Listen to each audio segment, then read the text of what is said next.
할렐루야. 네. 우리 요나서는요, 그 선지서 중에서도 굉장히 중요한 의미, 영적 의미를 가지고 있습니다. 주님께서는 이 땅에 오셨을 때, 초림하셨을 때, 예수님께 표적을 요구했던 그 무리들에게 요나의 표적밖에는 줄 것이 없다 라고 말씀하셨어요. 이게 대단히 중요한 의미를 갖고 있습니다. 그래서 이 요나서를 통해서 우리가 중요한 진리 하나를 깨닫게 되는데, 그것은 하나님의 복음에는 한계가 없다는 거예요. 하나님의 복음은 누구라도 한계가 없습니다. 그래서 복음은 곧 이스라엘 민족의 전유물이 아니라 모든 열방을 위한 것이라는 사실이에요. 곧 이스라엘만을 위하는 하나님이 아니시라 모든 인류를 위하시는 하나님이시라는 것을 요나서를 통해서 지금 보여주고 계시는 겁니다. 하나님께서 이스라엘을 민족 세우시고 또 그 민족을 선택하신 분이 하나님이세요. 그런데 하나님께서는 이스라엘 민족을 당신의 백성으로 부르신 이유와 목적이 분명하십니다. 그것은 온 세상을 구원하실 하나님의 도구로 부르셨다는 거예요. 그래서 하나님께서는 이스라엘을 모세를 통해서 광야로 이끌으시고, 그리고 출애굽기 19장에서 이렇게 약속하십니다. 아니, 제안하시죠. 너희가 내 말을 지켜 행하면, 내 말을 듣고 순종하면 너희는 나의 백성이 되리라. 그리고 온 세상 제사장 나라가 된다는 거예요. 그래서 하나님께서는요, 이 이스라엘 민족을요, 온 세상을 구원하는 하나님의 도구 제사장 나라로 불렀다는 사실입니다. 이런 의미에서 요나서는요, 이스라엘의 본래의 사명을 깨닫게 하시려는 하나님의 경고가 담겨져 있어요.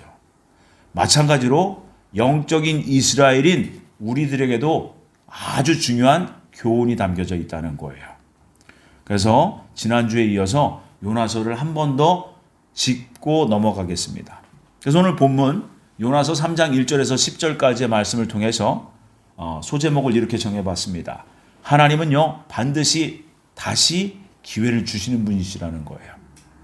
1절 2절에 보면요, 여호와의 말씀이 두 번째로 요나에게 임하니라. 이르시되 일어나 저 큰 성읍 니느웨로 가서 내가 내게 명한 말을 그들에게 선포하라 하신지라. 요나가 어떤 사람입니까? 하나님의 말씀을 듣고도 불순종했던 사람이에요. 그래서 선지자임에도 불구하고 하나님의 명령에 순종하지 않으려고 의도적으로 다시스로 가는 배를 탔습니다. 그런 요나를 하나님께서는 어떻게 하셨어요? 끝까지 쫓아가세요. 끝까지 쫓아가서 그를 돌이키게 만드신 분이 하나님이시라는 거예요. 여러분, 우리 인생이요, 이렇게만 돼도요, 하나님께 은총을 받는 겁니다.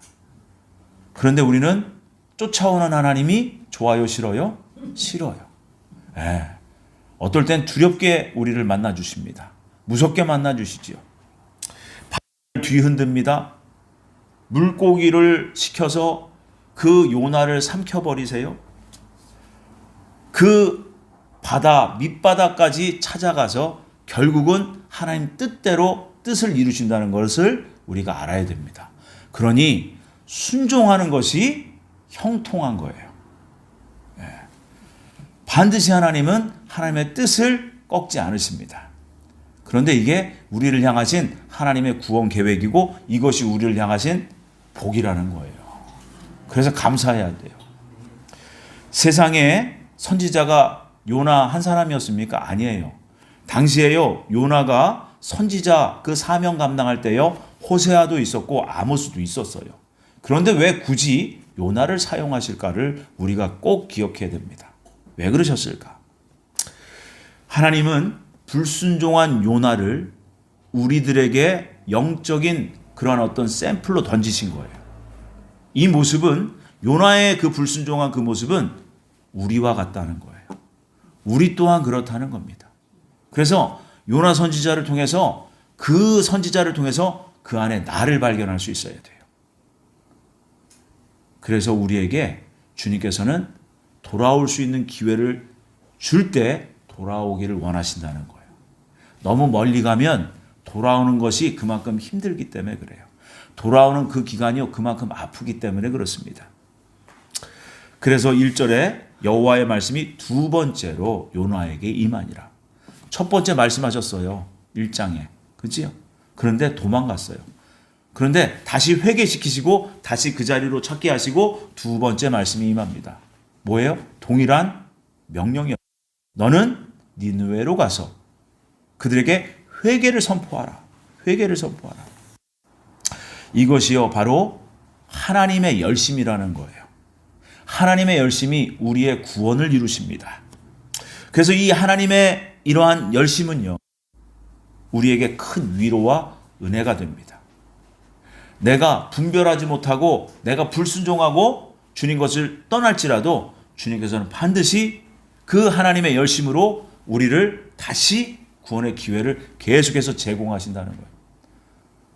아, 그런 하나님이니까 끝까지 나에게 자비를 베푸시겠지?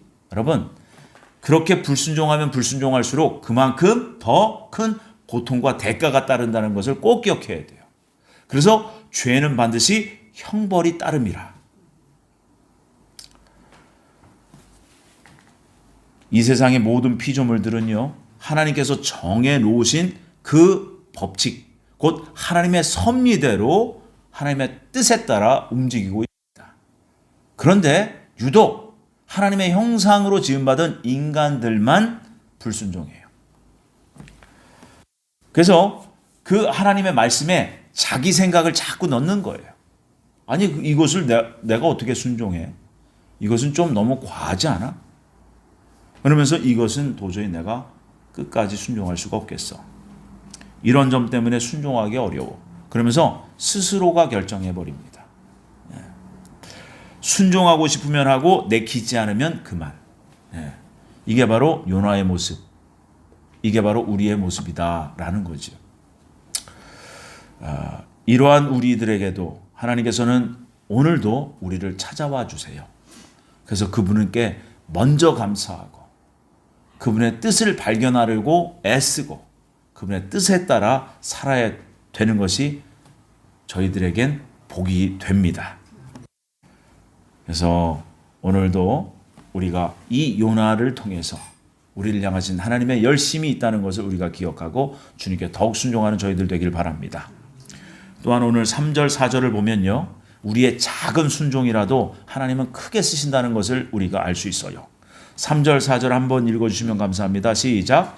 요나가 여호와의 말씀대로 일어나서 니느웨로 가니라. 니느웨는 사흘 동안 걸을 만큼 하나님 앞에 큰 성읍이더라.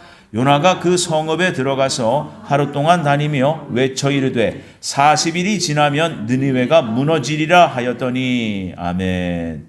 여러분, 니느웨 전체를 하나님 복음, 니느웨 전체를 도르려면 사흘이 걸린다고 그랬어요. 그런데 요나는 하루 만에 자신의 사명을 다 감당하고 그냥 끝냅니다. 근데 하나님께서 선포하라는 대로 선포 안 해요. 뭐라고 하는지 아십니까? 40일이 지나면 니느웨가 무너진다라고 얘기한 거예요. 회개하라가 없어요.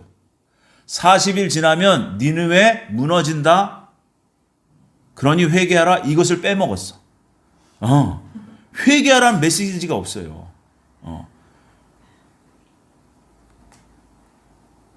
1장에 보면요, 하나님은 니느웨를 향해서 경고의 메시지를 선포하라. 경고. 회개하지 아니하면 심판이 임한다예요. 그런데 요나는요, 3장에서는 어떤 메시지를 선포합니까? 니느웨 망한다. 요나는요, 지금 사람들이 하나님께 회개하는 것을 원하지 않아요. 그냥 망해버렸으면 좋겠는 거예요. 미워하는 거예요. 여러분, 이런 마음 가지고는요, 하나님의 뜻을 온전히 이룰 수가 없습니다. 그래서 요나는요, 40일이 지나서 니느웨가 그냥 폭삭 망해버렸으면 좋겠어. 그런 마음이었다는 거예요. 요나가 회개하고 하나님께서 요나를 갖다가 어떻게 회개시키십니까? 하나님의 열심으로 회개시키셨어요. 그런 요나가 하나님의 온전한 마음이 부어졌다면, 그 영혼들을 향하는 아버지 하나님의 마음이 부어졌다면 이렇게 하면 안 되죠. 그래서 결국 요나가 하나님의 열심으로 회개는 했는데, 그래서 니느웨까지는 갔는데 니느웨에 있는 그 사람들까지는 회개시키고 싶지 않았던 거예요. 이게 바로 미움이었다는 거예요. 미운 거예요. 미운 거. 그런데요, 놀라운 일이 일어납니다. 5절을 보십시다. 5절입니다. 함께 읽으시면 감사하겠습니다. 시작. 니느웨 사람들이 하나님을 믿고 금식을 선포하고 높고 낮은 자를 막론하고 굵은 배 옷을 입은지라. 굉장히 놀라운 장면이에요. 요나는요, 정말 성의 없이 40일 지나면 이 니느웨 망한다, 이것만 얘기했어. 회개하라는 메시지도 전하지 않았습니다.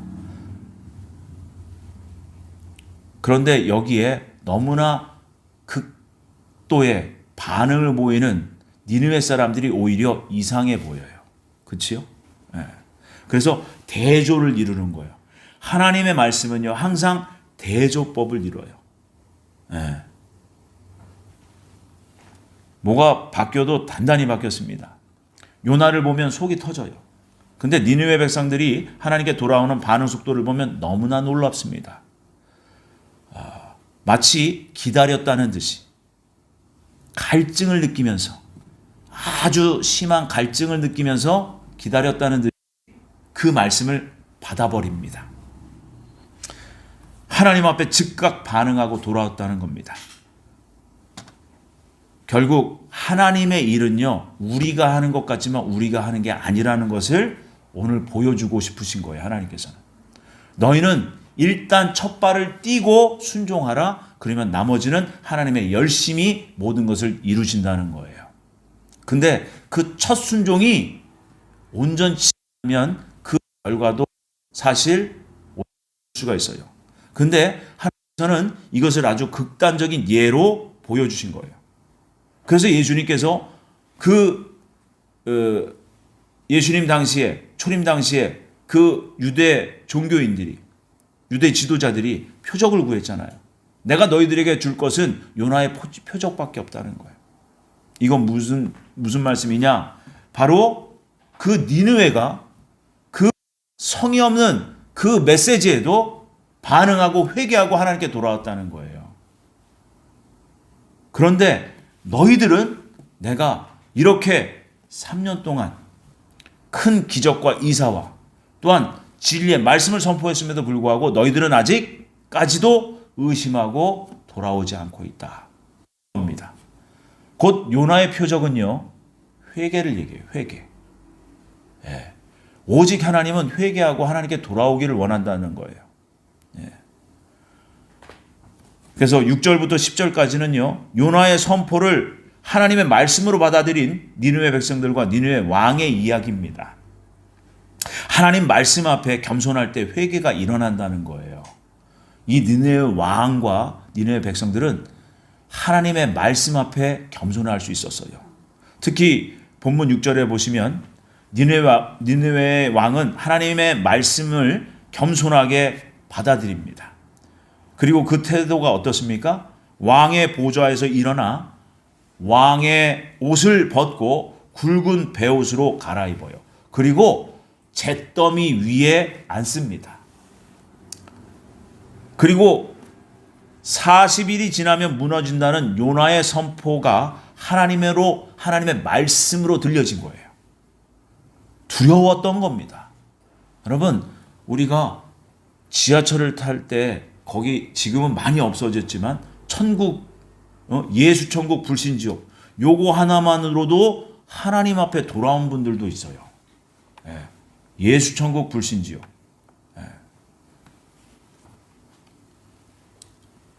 그래서 우리는 이 모든 역사의 어떤 사건과 그러한 그 증거들을 하나님 앞에서 일어났던 모든 심판과 그 결과들을 우리는 성경을 통해서 받고 있습니다. 그럼에도 불구하고 우리가 주님 앞에 온전히 순종할 수 없다는 것은 그만큼 대가를 치러야 된다는 거예요, 사실. 그래서 우리가 오직 주의 말씀, 그리고 주의 말씀에 순종하는 삶, 이것이 절대적이어야 된다는 겁니다. 그래서 지금 니느웨 왕과 니느웨 백성들은요, 단순히 자기 반성을 하고 있는 것이 아니라 요나의 일방적인 성의 없는 메시지일지라도 하나님의 말씀으로 들으니까 그것을 자신에게 모든 것을 내려놓을 수 있는 회개로 돌아갈 수 있었다는 거예요. 그래서 또 일부의 성도님들을 이제 제가 이렇게 상담을 해보면 목사님들의 이제 설교에 대해서 이제 평을 하시는 분들이 계세요. 근데 그 분들을 이렇게 보면 누구누구 목사님은 말씀이 이래요. 근데 그 말씀에 하나님 말씀이 들어가 있다면요, 그건 하나님 음성으로 들으실 수 있어야 돼요. 그런데 이제 강단에서 너무 세상적이고 인본적이고 목사님 자신의 이야기를 하는 것은 잘못된 거예요. 그런데 목사님이 좀 이 설교의 어떤 스킬이나 이런 게 부족하셔가지고 그냥 말씀을 그냥 깨어서 그냥 이어서만 전달을 해도 그 말씀을 하나님의 음성으로 들으려는 그 사모함이 있으면요, 그 말씀 가지고도요 뒤집어집니다. 그래서 결국 우리의 마음 자세가 문제예요. 하나님 말씀을 내가 어떻게 내가 대하느냐, 이것이 대단히 중요한 겁니다. 그래서 사람을 보면 안 돼요. 하나님의 음성을 듣기를 사모하시고 하나님의 진리의 음성에 여러분들 귀를 기울이셔야 됩니다. 그럴 때 우리의 마음의 상태가 변화받게 되어 있어요. 그 자리에 하나님의 은혜가 쏟아지게 되어 있습니다. 그래서 우리가 강단에서 선포되어지는 그 하나님의 말씀한 구절이요, 하나님의 음성으로 들려야 돼요. 다윗이요, 이스라엘 역대 왕 중에서 가장 위대한 왕으로 지금까지도 손꼽힙니다. 그런데요, 다윗이 엄청난 일생일대의 범죄를 저질러요. 누구예요? 밧세바의 음란의 죄였습니다. 그런데요, 그때 나단 선지자가 나타납니다. 그러면서 책망을 하게 되죠. 이 다윗은요, 왕이에요. 왕이. 그때 나단 선지자를 알았어, 알겠어요, 가세요, 제가 회개할게요, 이렇게 할 수도 있어요. 아니면 거짓말할 수도 있었어요. 근데 위대한 이유가 어디 있습니까? 나단 선지자의 책망을 책망으로 듣지 아니하고 하나님의 책망으로 들었다는 거예요. 그 자리에서 무릎을 꿇고 회개를 선포합니다. 그래서 즉각적으로 회개했다는 거예요. 그래서 위대한 왕이 될 수 있었다는 겁니다. 그런데요, 반대로 북이스라엘의 왕 여로보암 1세가 있었어요. 2세. 우리가 아모스를 보고 왔잖아요. 그 아모스 선지자가 회개를 선포합니다. 근데 그 아모스 선지자가 하나님의 말씀을 선포했는데 그 여로보암 2세는요, 겸손함이 없었어요. 교만했습니다. 그래서 오히려 아모스 선지자를 죄인으로 낙인 찍습니다. 또 유다 왕 므낫세라는 사람이 있었지요. 그때 예레미야 선지자가 있었어요. 예레미야 선지자가 주구장창 심판의 메시지를 합니다. 그랬더니 예레미야 선지자를 어떻게 했어요? 지하 감옥에 가두었어요. 여러분, 여기에서 중요한 영적 교훈이 있어요. 그때 그 예레미야는 혼자 온전히 하나님의 순수한 음성을 전달한 거예요. 그런데 다른 선지자들이 또 있었어요. 다른 선지자들이 있었는데 그들도 하나님의 음성을 듣는 사람들인데 반대로 예언을 합니다. 헷갈린 거예요. 그런데 내가 듣기 좋은 하나님의 음성을 듣고 싶었던 거예요. 그래서 망한 겁니다. 그래서 하나님 앞에 늘 항시 겸손해야 돼요. 그리고 내가 좋아하는 하나님의 말씀을 듣는 것이 아니라 하나님의 그 경책의 말씀도 달게 받아야 돼요. 그리야 할 때 하나님께서 우리 안에 계신 성령님께서 우리를 변화시키십니다. 우리의 삶에 하나님의 말씀이 임할 때가 있어요. 말씀이 들릴 때가 있습니다. 그런데 마음에 찔림이 있어요. 그때가 바로 신호예요. 엄중한 경고입니다. 내 찔림이 있다는 것은 내가 뭔가 하나님 앞에서 뭔가 관계에 어그러짐, 내가 뭔가 잘못 살고 있음, 요거예요. 그때 빨리 말씀을 듣고 하나님 앞에 회개해야 돼요. 빨리 노력해야 됩니다.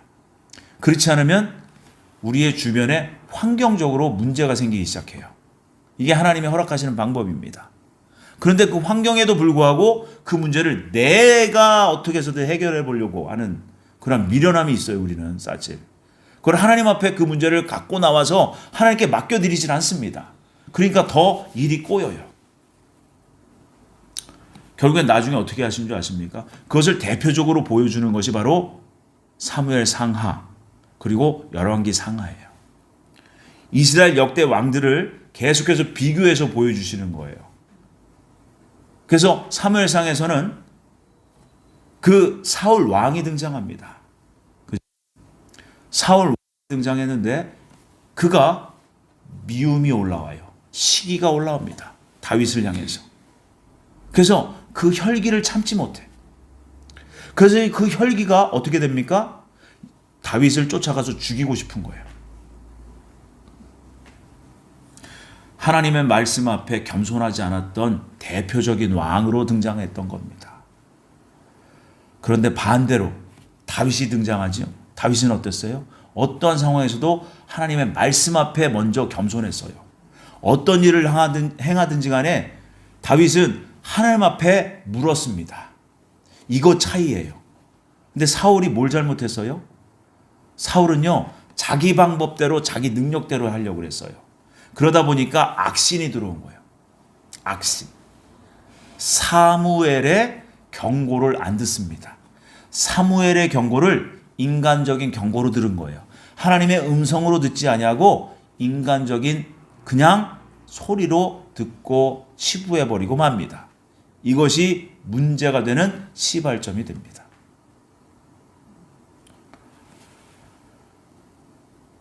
그래서 온전한 회개는요, 반드시 무엇을 맺어요? 열매를 맺어요. 그래서 회개 합당한 열매를 맺으라라는 거지요. 그래서 주님께서 예루살렘에 입성하실 때 무화과 나무에 열매 없음을 보시고 한탄하시잖아요. 그리고 저주하셨어요. 그렇죠? 근데 그 이유가 뭡니까? 그 속 내용을 보면 영적인 거지요. 그래서 이스라엘의 그 신앙은 하나님을 향한 신앙의 형식은 있었으나 열매가 없다는 거예요. 우리 그리스도인으로서 하나님을 예배하는 자입니다. 그런데 교회 안에서만 예배하고 삶에 우리가 세상에 나가서는 예배자의 삶을 살지 않으면 열매 없음으로 보시는 거예요. 그럼 예수님이 그 열매 없는 그 무화과 나무를 어떻게 하셨다고요? 저주하셨다고. 우리가 반드시 기억해야 됩니다. 그래서 오늘 이 본문에는요, 회개에 대한 열매가 어떻게 나타나는지까지 보여주고 계세요.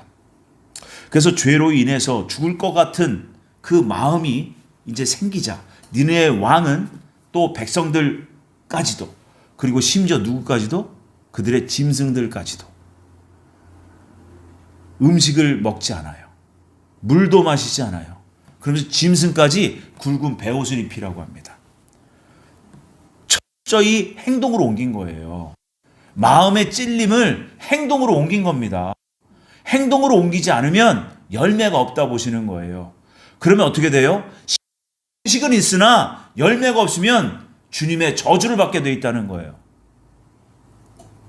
그래서 예수님이 내가 너희들이 원하는 그 표적, 너희들은 도대체 표적을 보여주지 아니하면 믿지 않는구나. 그래서 내가 너희에게는 요나의 표적밖에 줄 것이 없다. 니느웨 왕이 어떻게 열매를 맺어가는지 오늘 그 순서를 보여줍니다. 니느웨 왕은 일단 조서를 공포합니다. 그리고 나서 온 만방에 회개를 선포해요. 하나님만이 우리의 죄를 용서하시는 분이라는 것을 인정하고 선포한 겁니다. 하나님의 말씀이 선포되고 이로 인해서 회개하는 삶은 다시 또한 하나님을 선포하게끔 만들어내요. 그래서 열매예요.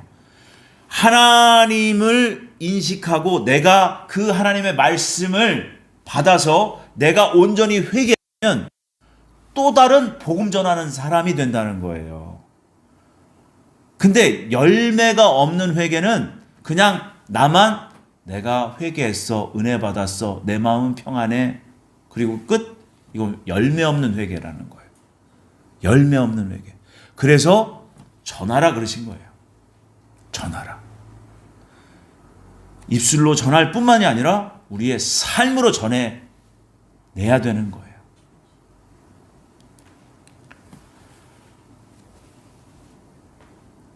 그래서 니느웨의 그 회개가 심판의 때에 그들이 증인으로 나선다 이 말이에요. 근데 아니 우리가 심판받을 때 언제?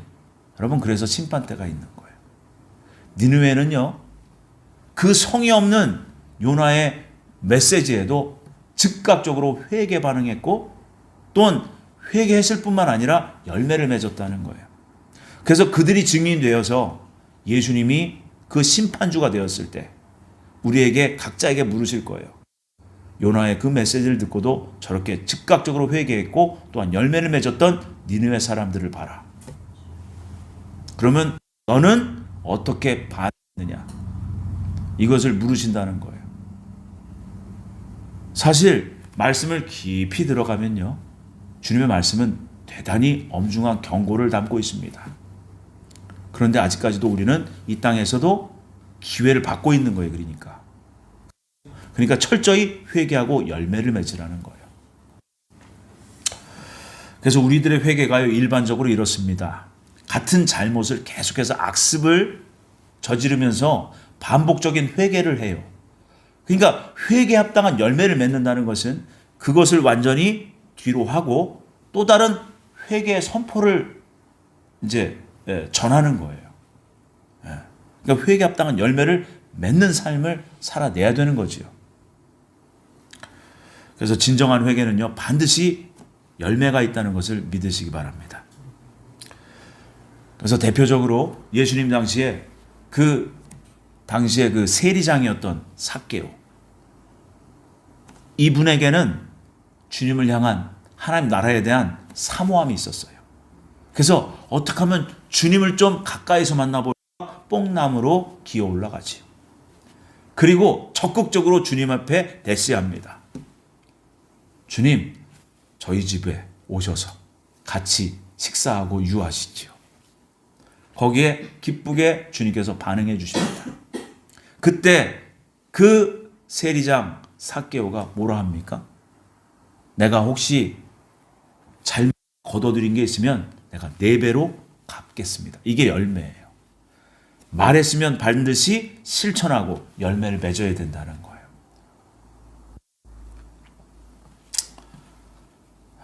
그래서 우리가 나를 점검한다는 것은 나에겐 과연 회개 합당한 열매가 있나예요. 회개 합당한 열매가 있나. 그런데요, 우리가 이것을 다 지나왔어요. 이것을 아셔야 돼요. 우리를 처음 예수님이 인격적으로 만나 주셨을 때 우리를 구원했던 그 시점에 우리는 너무 날아갈 것 같이 하나님 앞에 서운했던 것들이 있어요. 사실 저도 그랬습니다. 주님이 저를 너무 드라마틱하게 만나 주셔서 제가 뭐라고 서운했냐면 주님의 말씀이 떠올랐어요. 주님이 도마 때문에 얼마나 마음이 상하셨을까. 그래서 주님, 저는 보지 않고 믿겠습니다. 끝까지. 그래서 주님을 기쁘시게 해드리겠습니다. 이렇게 제가 모르고 그냥 막 선언을 해버렸어. 그래서 이제 그 시간이 신앙의 기간이 지나면서 계속해서 은혜가 유지되면 좋겠는데 그 은혜가 굴곡이 있잖아요. 그때 천국을 보여주세요. 그러면서 기도했던 적이 있었어요. 그때 말씀을 보여주셨죠. 살아계신 하나님 말씀으로 주시는 거예요. 그런데 그 이면에는 나의 고백이 있었고 나의 서원이 있었고 또한 하나님께서는 어떻게 해서든지 더 큰 상을 주기 위해서 보고 믿는 자는 받을 상이 별로 없어요.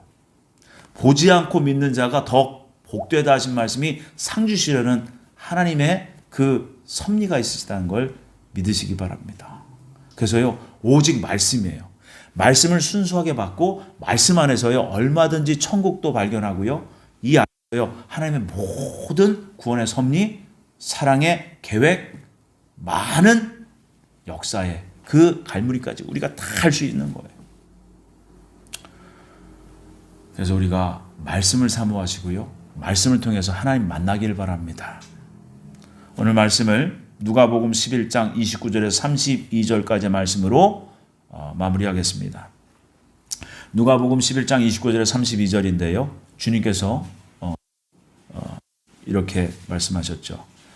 이어지는 말씀이에요. 무리가 모였을 때에 예수께서 말씀하시되 이 세대는 악한 세대라. 표적을 구하되 요나의 표적밖에는 보일 표적이 없나니 요나가 니느웨 사람들에게 표적이 됨과 같이 인자도 이 세대에 그러하리라. 주님께서 십자가에서 죽으시고 3일 만에 부활하셨어요. 이때 주님이 어디 가셨습니까? 음부에 가셨어요. 베드로전서 4장 6절에 보면 죽은 자들에게 복음을 전파하러 가신 거예요. 죽은 자들에게도 복음을 전파하려고 가셨다는 거예요. 하나님은 어느 한 영혼도 한 지옥으로 내치지 않으십니다. 결국 우리의 선택이라는 거예요. 그리고 우리의 하나님의 은혜로 말미암아 이루어집니다. 그런데 그게 끝이 아니에요. 이제 구원받은 하나님의 백성들은 반드시 열매 맺는 삶을 살아야 된다는 거예요. 그래서 하나님은 우리에게 오직 열매 맺는 것을 원하세요. 그래서 예수님은 그 누가복음 11장 31절에 분명하게 말씀하셨습니다. 심판 때에 니느웨 사람들이 일어나 이 세대 사람을 정죄하리니 이는 그들이 요나의 전도를 듣고 회개하였음이거니와 요나보다 더 큰 이가 여기 있느니라. 이제는 살아계신 하나님이 육신이 되어 이 땅에 오셨다는 거예요. 그 예수님을 보고도 그 예수님의 메시지, 그 진리의 생명의 말씀을 듣고도 회개하지 않는 자는 더 이상 기회가 없다는 거예요, 여러분.